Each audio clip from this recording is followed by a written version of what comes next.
আসসালামু আলাইকুম রহমতুল্লাহ।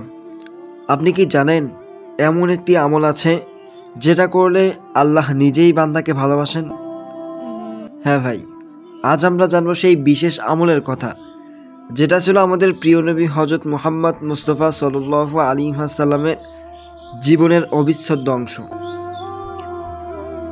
মদিনায় এক যুবক ছিলেন।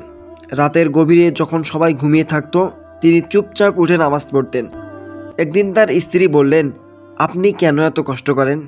ঘুম তো আপনারও প্রয়োজন, তাই না? তখন যুবক বললেন, আমি রাসূল সাল্লাল্লাহু আলাইহি ওয়াসাল্লামকে দেখেছি, তিনি কখনো এই কাজ ছাড়েননি। আমি চাই আমার জীবনও তার মতো হোক। সুবহানাল্লাহ। প্রিয় ভাই ও বোনেরা, রাসূল সাল্লাল্লাহু আলাইহি ওয়াসাল্লামের বিশেষ আমল ছিল তাহাজ্জুদ নামাজ। আল্লাহ তাআলা কোরআনে বলেছেন, তুমি রাতের কিছু অংশে তাহাজ্জুদে দাঁড়াও, এটি তোমার জন্য নফল।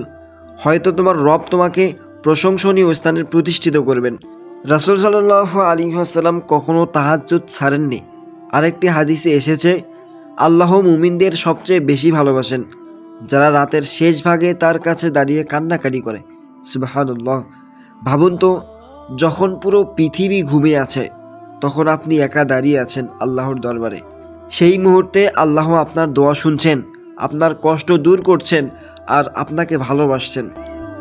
ভাই, তাহাজ্জুদ পড়া খুব কঠিন নয়। রাতে একটু আগে ঘুমান, ফজর আগে উঠে মাত্র 2 রাকাত নামাজ পড়ুন, আল্লাহর কাছে মন খুলে দোয়া করুন।